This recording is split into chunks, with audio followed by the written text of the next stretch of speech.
আসসালামু আলাইকুম। Messrs Talukdar and sons পর্ব ১৬। লেখিকা ইসরাত আরা ইতি। গল্পের শুরুতে সবাইকে বিনীত অনুরোধ, আমাদের চ্যানেলটি যারা যারা ভিজিট করছেন অবশ্যই একটি লাইক দিয়ে যাবেন এবং আমাদের চ্যানেলটিতে যারা যারা নতুন তারা অবশ্যই চ্যানেলটি সাবস্ক্রাইব করে আমাদেরকে সহযোগিতা করবেন। ধন্যবাদ সবাইকে। নিসা আর সাদের আবার বিয়ে হবে আজ আসর বাদ সদরঘাট মসজিদে হবে। খবরটা শুনে নিসা তবদা মেরে দাঁড়িয়ে রইল কিছুক্ষণ। সকাল 10টার পর থেকে আমতলা পাড়ে সাদের ভাড়া বাড়িটা গমগম করছে মানুষের পদচারণায়। সাদের সব বন্ধুরা এসেছে। সাদদের বাড়ি থেকে কিছু স্বজন এসেছে। শাহেদ আর নাফিয়া এসেছে। ভাসুর আশাতে নিসা ভীষণ ব্যস্ত ছিল শুরুতে। শাহেদের আপ্যায়নের জন্য এটা ওটা সাজিয়েছে লাফিয়ে লাফিয়ে। যত যাই হোক, সে এই ঘরের কর্ত্রী। কিন্তু অসীম আর সাদ ব্রাঞ্চ রোড রিমার বাড়ি থেকে ফেরার পর থেকেই এই অদ্ভুত খবরটা শুনে থিতিয়ে গিয়েছে নিসা। বিভ্রান্ত মুখে স্বীয় কামরায় ঢুকে বসে আছে নির্জনে। একটা অদ্ভুত আশঙ্কায় বুকটা কাঁপছে ওর।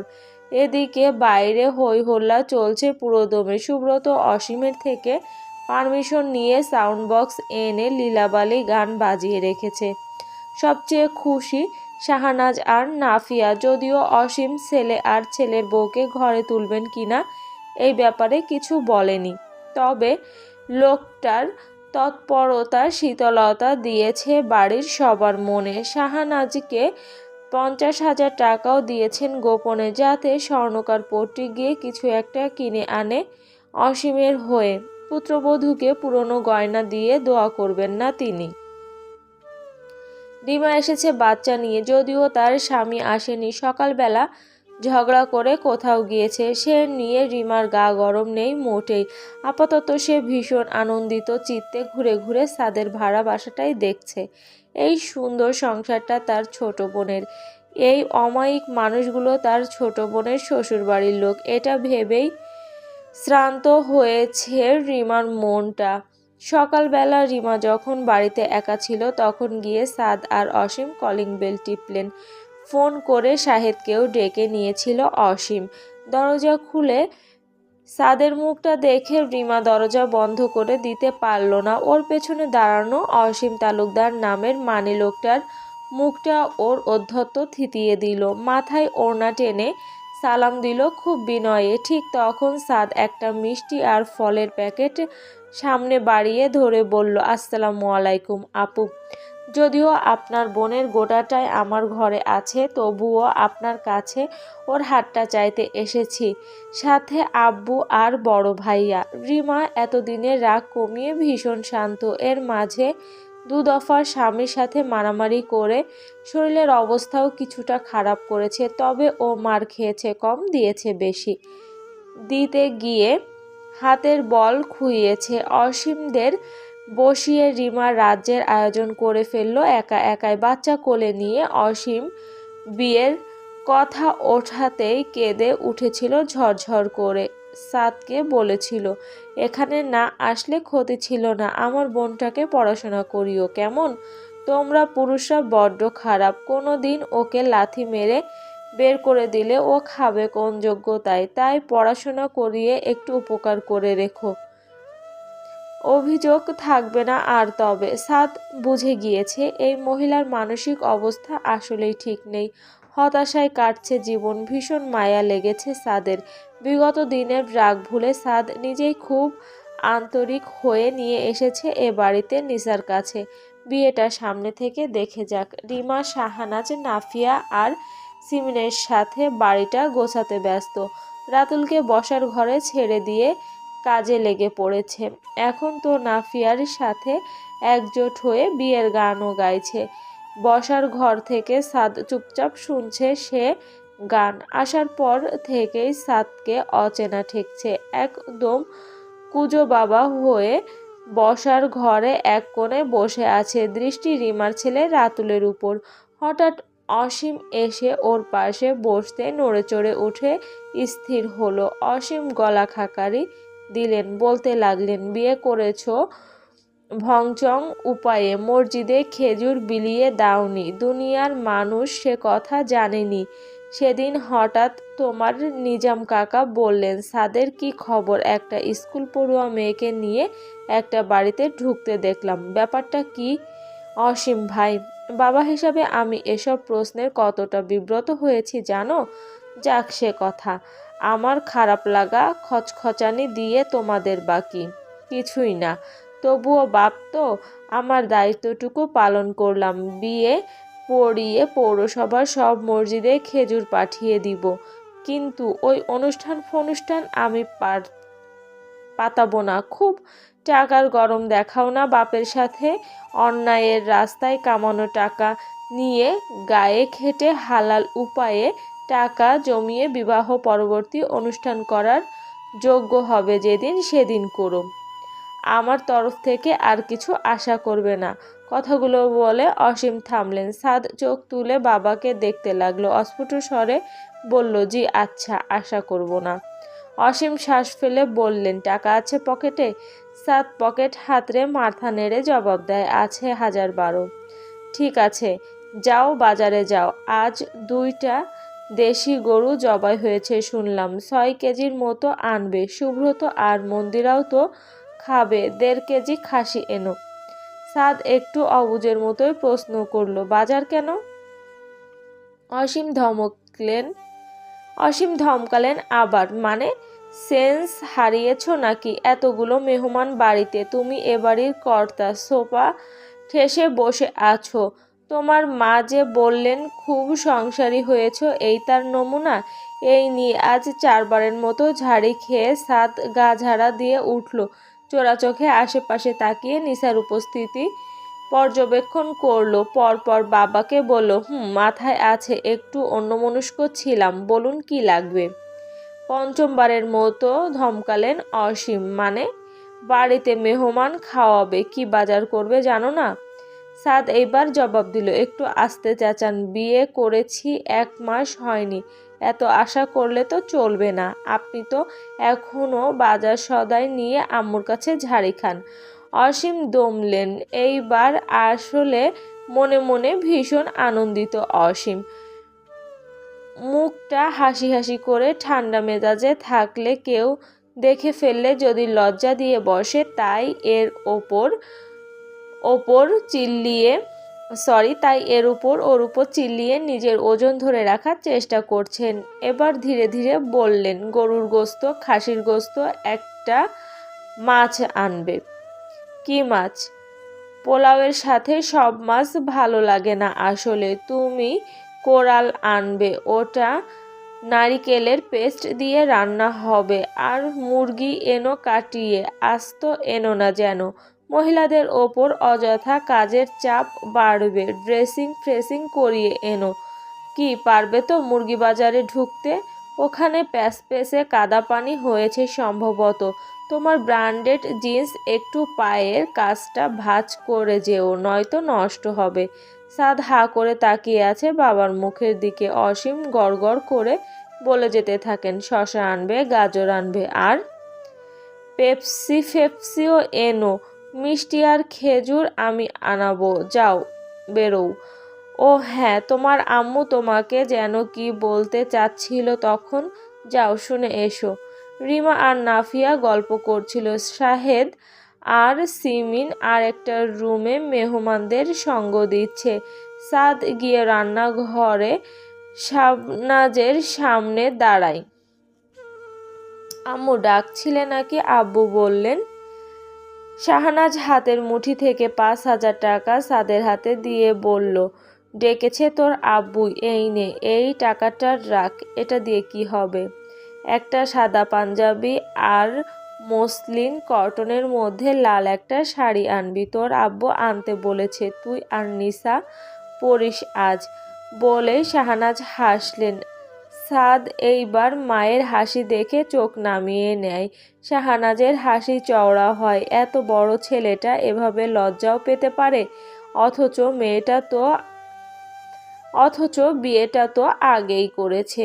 যা গিয়ে নিসার কাছে ওর মত চেয়ে নে। ও কি সালোয়ার কামিজ নিতে চাই?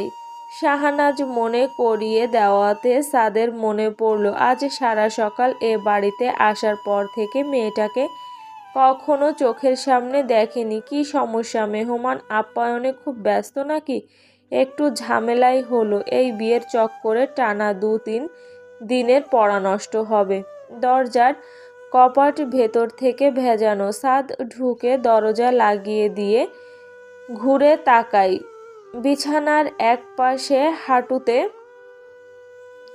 মাথা ঠেকিয়ে বসে আছে নিসা। এই অস্বাভাবিক দৃশ্যটা নিমিষেই সাদের দুশ্চিন্তার ধাপ করে বাড়িয়ে দিয়ে ওঠে, টেনে নেয় নিসার সামনে। ওর শক্ত হাত নিসার মাথায় রাখতেই নিসা চমকায়, কিন্তু ও চোখ তুলতে চমকায় সাদ। নিসার চোখ দুটোতে এক রাজ্যের ভয়। উদ্বিগ্ন সাদ ওর সামনে বসে বলে, কি হয়েছে নিসা মনি? শ্বাসকষ্ট? নিসা মাথা নাড়ায়। ওর ঠোঁট কাঁপছে, মনে হচ্ছে এক্ষুনি কেঁদে দেবে। সাদ ওকে আগলে নেয়, উদ্বিগ্নতা চূড়ায় তুলে বলে, তবে হাঁপাচ্ছ কেন?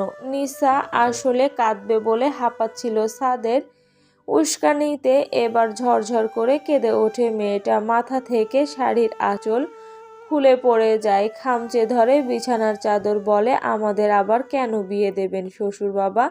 এভাবে ঘটা করে আগের বিয়েটা কি তবে হয়নি আমাদের? আমরা কি বিয়ে ছাড়া থেকেছি এতদিন একসাথে? সত্যি করে বলবেন আপনি?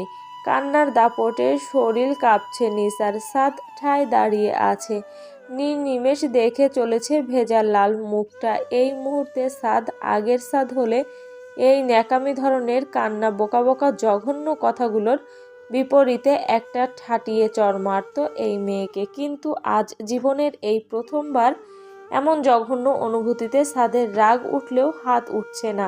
সে চুপচাপ। নিসা ওদিকে দুই হাতে মুখ ঢেকে কেঁদে বলে, বলুন, আমরা কি বিয়ে ছাড়া থেকেছি এতদিন? আপনি কি এটা জানতেন অভিভাবক ছাড়া বিয়ে আসলে ঠিক বিয়ে নয়? তাহলে ওটা বিয়ে ছিল না? আপনি জানতেন?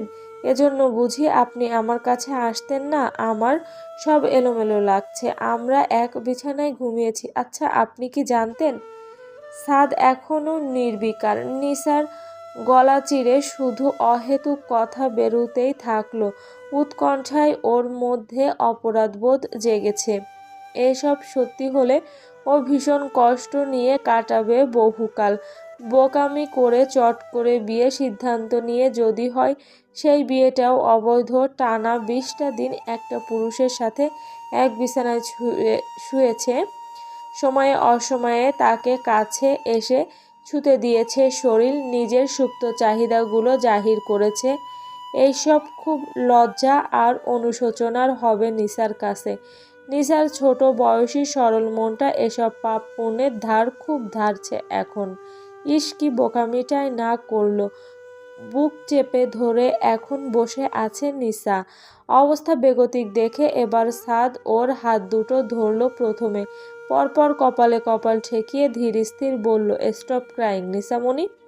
নিসা কান্না থামায় না। ওর লজ্জা আর নিন্দা জাগছে নিজের উপর। সবাই ব্যাপারটা নিয়ে মনে মনে হাসবে। নিসাকে নিয়ে এটা ভেবেই চোখ বুজে আসছে। নিসার ক্রমশ বেড়ে ওঠা এই পাগলপনা সাদের মেরুদণ্ড অবধি খোঁচা মারে। মেজাজ হারিয়ে এইবার সাদ ডান হাতে নরম গাল দুটো চেপে ধরে ধমকে উঠল। ওতেও যখন কান্না থামে না নিসা, তখন সাদ শক্ত করে ধরে, রীতিমতো নিসার বাহুতে ব্যথা দিয়ে নিজের চওড়া বুকের সান্নিধ্যে ঠেসে ধরল ওকে। বাইরের সাউন্ড বক্সের গান হঠাৎ থেমেছে। বেশি উঁচু আওয়াজ করলে শুনবে সবাই, তাই সাদ মুখটা নিসার কানের কাছে নেয়। বুকে নেতিয়ে পড়া নিসার পিঠময় দানবীয় হাত দুটোর বিচরণ ঘটিয়ে বলতে থাকে, নিসামণি, আমি তোমাকে আগেও বলেছি আমাকে সব কিছুর এক্সপ্লেনেশনের জন্য টাইম দিতে, তারপর রিয়্যাক্ট করতে হবে। শুনলে না, রাখলে না আমার সে কথা। যাই হোক, শোনো, আগের বিয়েটাও বিয়ে ছিল আমাদের। এই বিয়েটা হবে আব্বুর আত্মীয় স্বজন জানানোর জন্য, দ্যাটস ইট। অনেকেই এভাবে 2-3 বার বিয়ে করে। তুমি কোনো অবৈধ পুরুষের সাথে বেড শেয়ার করনি। I was your husband. যখন যখন আমি তোমাকে ছোঁয়ার চেষ্টা করেছি, তুমি আমাকে ছুঁতে দিয়েছ, তখন তখন আমি তোমার স্বামী ছিলাম। No need to feel guilty, okay? নিসার কান্না থেমে ভারী গলায় ওই শক্ত শক্ত বাণীর ন্যায় কথাগুলো শুনে এসব কথাই সত্যি ধরে নিসা চুপ হয়ে মিশে থাকে সাদের বুকে। সাদের হাত তখন পিঠ থেকে মাথায় ওঠে। নিসার মাথায় হাত বুলিয়ে দিতে দিতে এবার শক্ত গলায় বলে, বাট বাট অস্ফুটে জানতে চায় নিসা। সাদ স্বর গম্ভীর করে বলে, এভাবে হুট করে আমার মনে একটা জঘন্য অনুভূতি এনে দেওয়ার জন্য তুমি অবশ্যই গিল্ট ফিল করবে। ছি! এক প্রকার ধাক্কা মারল নিসার শরীরটা। সাদ দূরে সরিয়ে দিয়ে উঠে দাঁড়ায়, একদম হাওয়ার বেগে বেরিয়ে যায় ঘর থেকে। প্রচণ্ড রাগ উঠেছে তার। আর নিসা ফের টলমলে চোখে বসে আছে বিছানায়। আজকের এই দিনটা এত খারাপ কেন কাটছে ওর? সাদের ফোনটা নিয়ে দূরে সরে দাঁড়ায়। শাহেদ ফোনটা নিয়ে দূরে সরে দাঁড়ায়। একদম উঠানের এক কোণে গিয়ে কল করে ফাতেমার কাছে। ফাতেমা রিসিভ হতেই একটু বিরক্ত সুরে বলে, Fatema, I told you, message দিও না তুমি আমাকে, আমি কাল ফিরব। ফাতেমার গলাটা একটু অসুস্থ শোনা যায় বলে শরীরটা মোটেই ভালো নেই। ভালো লাগছিল না কিছু। শরীর খারাপ মানে? বুঝতে পারছি না, আমি মাথা তুলতে পারছি না। তুমি আসবে একটু জরুরি। পরশু পরে তো দুদিন বন্ধ, তখন না হয় যেও প্লিজ শাহেদ, প্লিজ। নাফিয়া ঘরে ঢুকে নিসার চোখে জল দেখে আশ্চর্য হতবাক গলায় বলে, কি রে, আজ বিয়ের দিন মার খেলি নাকি? কাঁদছিস কেন? ওদিকে তোর ভাসুরের হঠাৎ নাকি ডাক পড়েছে বরিশাল থেকে। তাকে মাগরিবের পর চলে যেতে হবে। তার সাথে গিয়ে একটু কথা টথা বল। আশ্চর্য মেয়ে তুই। নাকের সর্দি মুছে নিসা শ্বাস নেয়। থেমে থেমে বলে, উনি রেগে গেছেন। রেগে গেছেন মানে? করেছিস কি তুই? কিছু করিনি বলেছি। কি বলেছিস? নিসা নাফিয়াকে সবটা বলতে গিয়ে আবার কাঁদলো। শেষটায় বলল, তুমি বলো ভাবি, আমার মনে সন্দেহ জাগলে আমি জানতে চাইবো না এটা কি আমার অন্যায়? নাফিয়া বিভ্রান্ত গলায় বলে, অন্যায় না, অনুচিত। তোর ব্যাপারটা নিয়ে সন্দেহ থাকলে আমাকে জিজ্ঞেস করতে পারতিস। জানিস, সাদের মেজাজের কোনো তাল ঠিক থাকে না। ওর সহ্য ক্ষমতা সবচেয়ে কম ভাইদের মধ্যে। উল্টাপাল্টা কথা তো জীবনেও ঠান্ডা মাথায় নিতে পারে না। নিসা এবার আরও মন খারাপ করে নিল। মাথা নামিয়ে বসে থাকলো। নাফিয়া শ্বাস ফেলে হাসলো। মেয়েটা থুতনি উঁচু করে তুলে ধরে বলল, আরে এত প্যারা খাস না, ও বেশি রাগ করে থাকতে পারবে না। এই বড়জোর 10 ঘন্টা। শোন, রাতে তোদের বাসর সাজাবো আবার, বুঝলি? আমি সাউকি আর সিমিন প্ল্যান করেছি। তো বাসর ঘরে সাদ ঢোকার পর যখন দরজা আটকাবে তখন একদম পা ধরে ঝুলে পড়বি। আর অবশ্যই কাঁদবি। চোখের পানি ছাড়া কিন্তু পা ধরাতে কাজ দেবে না। যদিও নাফিয়া মজা করে বলেছে, কিন্তু নিসা শুনছে খুব মনোযোগ দিয়ে। আসলে মানুষটার রাগ ভাঙাতে ওর মাঝে যে ভীষণ তৎপরতা। নাফিয়া এবার দুষ্টু হাসি দিয়ে ওর দিকে ঝুঁকে এলো, কানের কাছে মুখ নিয়ে বলল, এতেও কাজ না হলে কি করবি জানিস কি? আঙুলটা বাঁকাবি। কিভাবে? পা ধরাতে না মানলে হাত ধরবি এবং সোজা শাড়ির আঁচল সরিয়ে বুকে টানবি। এতেই কেল্লা ফতে। আরে পুরুষ তো পুরুষ, মহাপুরুষেরও তপস্যা ভেঙে যায়। সাদের রাগ তো হবে ছাই, উল্টো গদগদ হয়ে তোর হাত পা ধরে মিউ মিউ করবে। সোনা লক্ষ্মী জান, হে হে হে। নাফিয়া হাসছে পাগলের মতো। নিসার কান্না তো থেমেছেই, গাল দুটো কঠিন লাল হয়েছে লজ্জায়। অস্ফুটে বলল, আমি এসব পারবো না। তুমি বলেছিলে ভাবি, যেচে পড়ে স্বামীর কাছে এভাবে যেতে নেই, হ্যাংলা ভাবে। আরে সবসময় তো করবি না, স্বামী যখন রেগে যাবে তখন করবি শুধু। স্বামীর রাগ ভাঙানোর উপায় এই দুটোই আমার গবেষণা মতে পা ধরে হও শর্মিলা, নয়তো হাত ধরে বুকে টেনে হও শিলা। আরে কেবল তো বিয়ে করলি, দেখতে থাক কতবার যে শিলা হতে হবে। স্বামী রাগ করেছে, দরজা আটকে শিলা হতে হবে। স্বামীর মুড ঠিক নেই, দরজা আটকে শিলা হতে হবে। স্বামীর শরীর ভালো লাগছে না, দরজা আটকে শিলা হতে হবে। স্বামী রান্নায় নুন হয়নি বলে অভিমান করেছে, এই সামান্য ব্যাপারেও দরজা আটকে শিলা হতে হবে। আরে তুই এক সময় ভুলেই যাবি তোর নাম আসলে নিসা নাকি শিলা। আমার নাম তো এখন নাফিয়া আক্তার শিলা।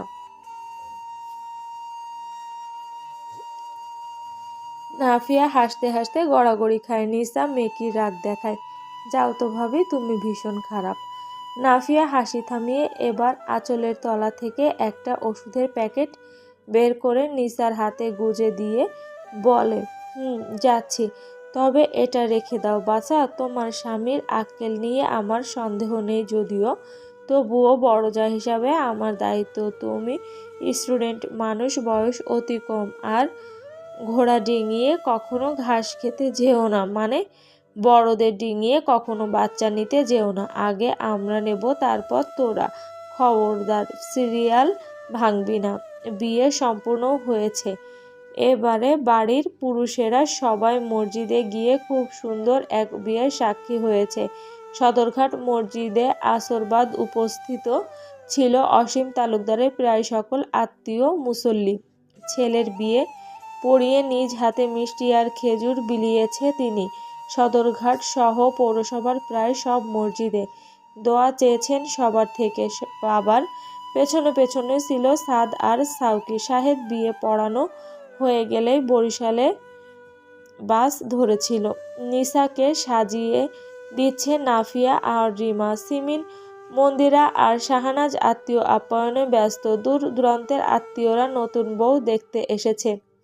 লাল রঙের একটা মসলিন কটন শাড়ি গায়ে জড়িয়ে বিষণ্ণ মুখে দাঁড়িয়ে আছে নিসা। ওকে ঘিরে এত আয়োজন, এত হল্লা, অথচ ওর মন নেই তাতে। ওর মনে শুধু সাদের কালো মুখটা। আজ সারাদিনে একটু কথাও বলেনি সাদ। বাজার নিয়ে এসে একবার ঘরে ঢুকেছিল নিসা, উঠে ছুটে এসেছিল কথা বলতে। কথা তো বললই না, হাত থেকে শাড়ির প্যাকেটটা ধপ করে বিছানায় রেখে আবার গটগট পায়ে বেরিয়ে গিয়েছে। তারপর এতবার নিসা ওর কাছে পৌঁছাতে চেয়েছে, পারেনি। আজ এত সুন্দর স্মরণীয় দিনটা কি তবে নষ্ট হবে নিসার বোকামিতে? কান্না পাচ্ছে নিসার, তবে কাঁদলে সাজ নষ্ট হবে বিধায় কাঁদে না। সাদ ছিল আত্মীয়দের সময় দিতে ব্যস্ত। সন্ধ্যায় এক দফা চা নাস্তা খাইয়ে অসীম তাদের সকলকে এ বাড়ি থেকে নিজ বাড়িতে নিয়ে গিয়েছে। রাত তখন 9টার ঘরে। বাকিরাও বাড়ি ফাঁকা করেছে। থেকে গিয়েছে নাফিয়া আর সিমিন, ওরা পরে যাবে। ঘরের মেঝেতে দুটো জায়নামাজ বিছিয়ে নাফিয়া বসিয়ে রেখেছে নিসাকে। শিখিয়ে দিয়েছে নতুন শুরুতে আল্লাহর কাছে কিভাবে রহমত দয়া চাইতে হবে। নিসা চুপচাপ জায়নামাজে বসে ঝিমুচ্ছিল তখন। এমন সময় সাদ গম্ভীর্যতা নিয়ে ঘরে ঢুকলো। সিমিন বড় ভাইকে দেখে লজ্জা পেয়ে ঘর ছাড়লেও নাফিয়া থাকলো। হেসে সাদকে বলল, ঘর ফাঁকা হয়েছে সেই কখন, এখন আসার সময় হলো?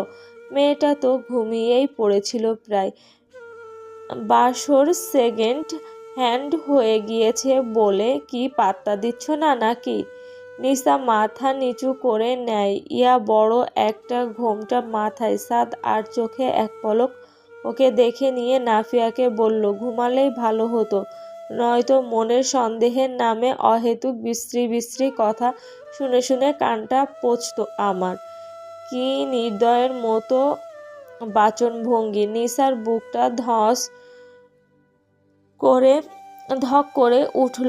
এমন নির্মম কথাগুলো নিসা এ জীবনে আর কখনো শোনেনি।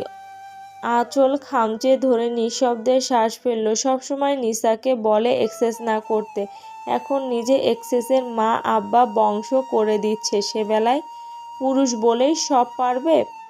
নাফিয়া একটু শক্ত হলো সাদের প্রতি। প্রায় ধমকে বলল, সব সময় সব রাগ মানায় না সাদ, ওর কতই বা বয়স, এই ধরনের ভয় হওয়া কি খুব অস্বাভাবিক?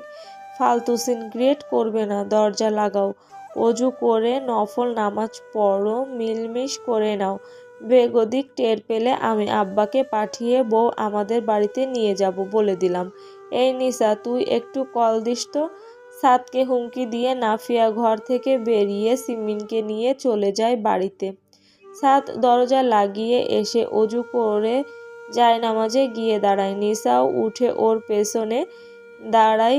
দূরত্ব নিয়ে নফল নামাজ আদায় করে যখন দুজন মোনাজাত শেষ করলো, নিসা এক বুক বিষণ্ণতা নিয়ে স্বামীর পরবর্তী পদক্ষেপের অপেক্ষায়। ঠিক কিছুক্ষণ পর সাদ খুব সহজ ভঙ্গিতে জায়নামাজ টেনে নিসার সম্মুখে বসলো ঘুরে এবং খুব সহজ ভঙ্গিতেই নিসার কোলের উপর থেকে ওর গুটিয়ে রাখা হাত দুটো টেনে নিজের কড়া পোড়া দুই হাতে ধরে খুব সহজ ভঙ্গিতে বলে, ভাবি কিছু শিখিয়ে দিয়ে গেছে? কি?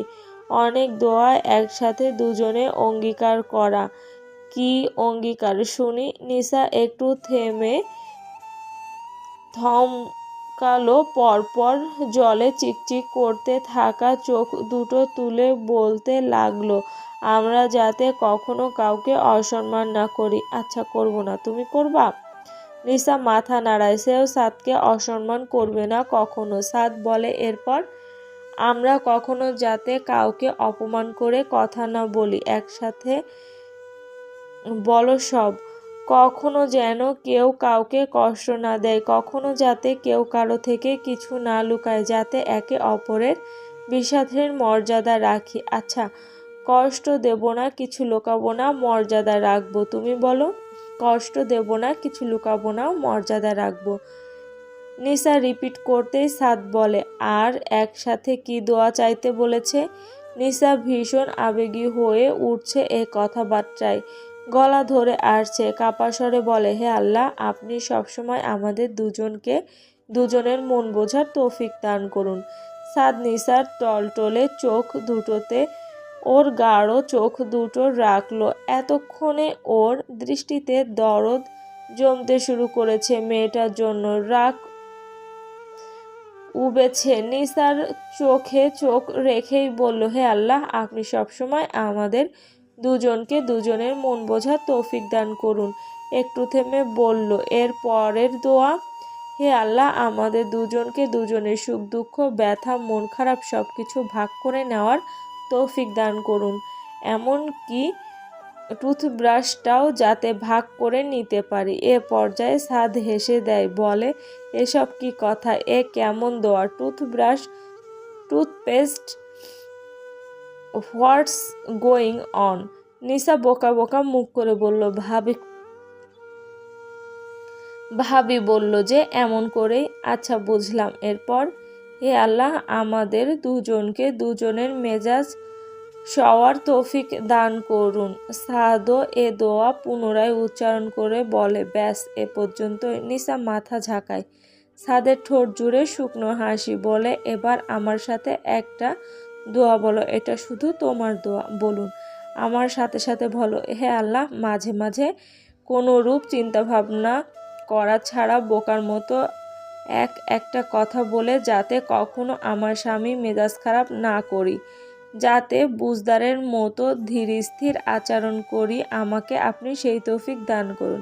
নিজা হা করে থাকলো কিছুক্ষণ, তারপর কথাগুলো রিপিট করতেই সাদ প্রশস্ত এক হাসি দিয়ে ওকে বুকে টানবে, ঠিক তখনই নিসা ওকে থামিয়ে দিয়ে বলে, এবার আপনি একটা দোয়া পড়ুন, এটা শুধু আপনার দোয়া। অবাক সাদ বলে, জি, বলো তো শুনি। নিসা নাক টানে, হে আল্লাহ, আমার বউ যদি ভুলভাল কিছু করেই ফেলে ভুলবশত, তবে শাস্তি যাতে কখনো 10 ঘন্টা ধরে না দেই, তাকে সামনে ডেকে এর চেয়ে আধা ঘন্টা কথা শুনিয়ে রাগ দেখিয়ে ছেড়ে দেই, যাতে একটু ধৈর্যশীলের মতো আচরণ করি, আমাকে আপনি সেই তৌফিক দান করুন। বলে নিসা কেঁদে ফেলল। এইবার সাদ মেয়েটাকে বুকে টানলো, একদম চেপে ধরল বুকে, হাসল নির্মল, বলল, হে আল্লাহ, আমার বউ যা বলল আমাকে আপনি সেই তৌফিক দান করুন। রাতের নিস্তব্ধতায় শুধুমাত্র নিসার ফ্যাস করে নাক টানার শব্দ শোনা যাচ্ছে। সাদ ওকে বুকের মাঝে নিয়ে চুপচাপ। আজ এই আগলে কোনো সংকোচ নেই, কিছু নেই। দুজন শুধু দুজনের আলিঙ্গন অনুভবে ব্যস্ত, শান্ত করছে নিজেদেরকে সারাদিনের অভিমান থেকে। ঠিক তখন বাইরের দরজায় টোকা পড়ে। নিসাকে সরিয়ে উঠে জায়নামাজ গুছিয়ে রেখে পাঞ্জাবির হাত ফোল্ড করতে করতে সদর দরজার কাছে গিয়ে সাদ বলে, কে? ওপাশ থেকে এক ভারী স্বর বলল, আমরা থানা থেকে, আপনার নামে অ্যারেস্ট ওয়ারেন্ট আছে সাদ তালুকদার। দরজা খুলুন। চলবে। আমাদের গল্পটি যদি ভালো লেগে থাকে অবশ্যই একটি লাইক দিয়ে যাবেন এবং আমাদের চ্যানেলের নিত্য নতুন ভালোবাসার গল্পগুলো পেতে আমাদের চ্যানেলটি সাবস্ক্রাইব করে আমাদের সাথেই থাকুন। ধন্যবাদ সবাইকে। এবং আমাদের চ্যানেলের প্লেলিস্টে গেলে অসংখ্য গল্প পেয়ে যাবেন এবং তা ধারাবাহিকভাবে রীতিমতো সব সাজানোই আছে পার্ট বাই পার্ট। ওখান থেকেও চাইলে আপনারা গল্প দেখতে পারেন। ধন্যবাদ।